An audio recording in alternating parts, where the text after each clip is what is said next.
It's day 4 of my stay in Washington, and I've kind of gotten used to things. Still not sure about how people manage to live and go around in t-shirts in 70 or 60 degree weather, but then again, 15 years in 80 and 90 degree weather will do that to you. Anything below that, it starts getting really cold.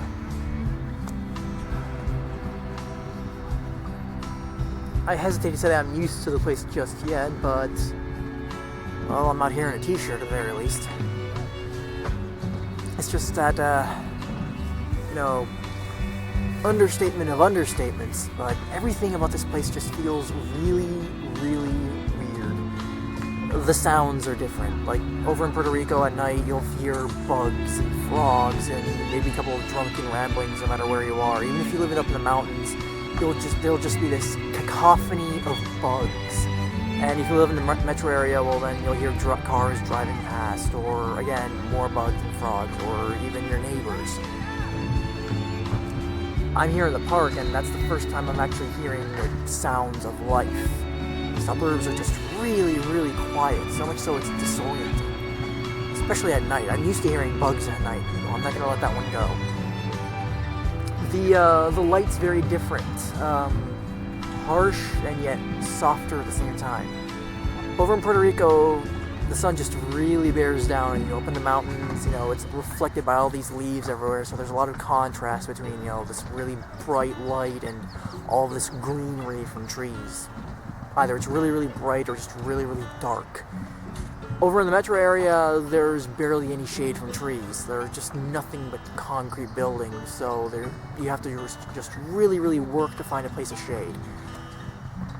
Here, there's just so many trees, and buildings aren't necessarily made out of concrete, so the light is somehow brighter on you, but it's not reflected as much, so somehow it's just softer. That, and we're up in the north hemisphere, so I guess that affects something as well. I'm no geography major, I only look like one. I hope nobody takes offense at this, but the people around me feel weird. I'm used to people looking a certain way and walking a certain way, and I'm expectant of seeing a certain type of face.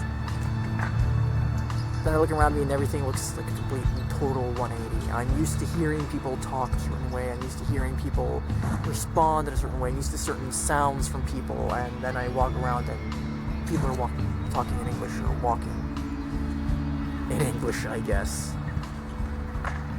The way people carry themselves out is really, really weird. I haven't yet spoken to any of the locals, but who knows? Really soothing in this park, I guess. I had a hard time trying to sit down and find a place to record, because, well, I could do it under a tree, but then I noticed there were a bunch of carpenter ants, and I don't want any of that. And people would keep walking past because, well, I'm in a park. So I figured, screw it, I'll just hang around the store and drain a bit. There was a duck around here, actually. There are no ducks in Puerto Rico. So far, my past 4 days have just been very sedate, very slow. We've gone out every day, but nothing particularly big. Just my sister showing us the area, taking us to shopping centers or local supermarkets just to get some supplies. We're going to have more visitors later in the week, so we've been getting ready for that. Also, English is still kind of a novelty for me. I'm not used to having so many people around me who are speaking English. It just boggles the mind. 15 years on an island will do that to you. Not that I regret it in any rare form, seriously.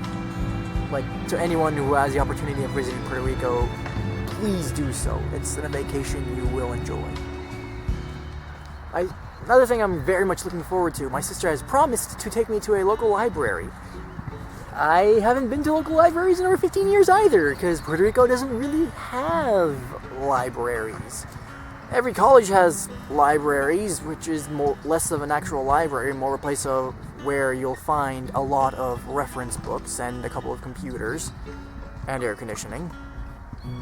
You don't have this thing wherein you'll go near a neighborhood and this neighborhood will have, say, a local church and a local library and a local supermarket. Everything's just really placed haphazardly in Puerto Rico, and if you're looking for books, you're very much SOL. A lot of people get angry when someone brings this up, and I will not blame them for that, but Puerto Rico is still very much a third world country, and people will either read just the dumb penny dreadfuls they sell on supermarket aisles that are tell-all exposés from ex-politicians or celebrities, but, you know, it's usually the younger sort or the academic sort who will pick up an actual book. You'll not find a person who hasn't read the Harry Potter books, or, I don't know, maybe even Angels and Demons, or anything else from Dan Brown, but, you know, not to toot my own horn, because I haven't read these guys either, but, you know, Salinger, Hemingway, people don't even know who those guys are. That's another thing I have to get used to, actually, the temperature. The way I'm used to it, when you're outside, it's just very, very humid and warm, and that's actually comfortable for me. I don't mind being in the heat, and I'll actively seek it out. It's very, very hard for me to be annoyed by being in a hot place. But then you walk inside, and then that blast of air conditioning will hit you like a freaking hammer to the face, and I'm shivering in no time. Well, here in Washington, it's the other way around. Outside is cool. Well, it ranges from cool to, okay, this is actually really chilly. How do you go around here without a jacket? And then you walk inside, and at first it feels warmer, but then you realize, wait, no, it's not that much colder than outside. And so then, yeah, I get back to shivering. Right now it's okay. Right now I'm just getting used to the outside temperatures, and at the very least it gets around 75 degrees-ish. That, I will admit, is comfortable. You can walk around without breaking out in a sweat. I'm just used to that in Puerto Rico. But here, the only reason I'm not sitting out in the open is because the sunlight's actually pretty brutal, cool as it is out here. And I think I might have mentioned this before, but that's another thing I'm getting used to, the weird sunlight. The sun is completely up really, really early. Like, I wake up at like maybe 8, maybe 7:45, and the sun is already up. There's none of this dawn nonsense. But then, you know, the sun sets really, really late as well. I'm used to the sun setting latest maybe 7:30 in Puerto Rico. Here, it can just as easily be 8:45 or even 9:30, and the sun is just finishing sunset.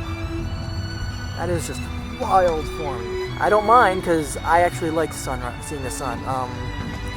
I lead a very busy life over in Puerto Rico, and I don't get to go out very often, so it's kind of a pain for me to just like spend an entire day working. When I finish, oh wait, it's already nighttime. Ugh. Out here, you know, we'll go out and about and do all this crazy crap. I get home, I look at the clock, it's still 5 o'clock, and we still have this brilliant sunlight out here. I don't know, I think I'm willing to take like 60-degree weather for the sake of having extra sunlight in my life. And of course, understatement of understatements, the plants available are also very, very strange. There's some very pretty flowers around here I don't see growing in Puerto Rico, and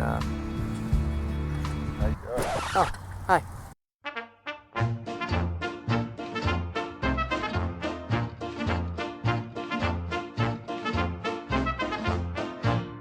This is Mouse in the House, signing off.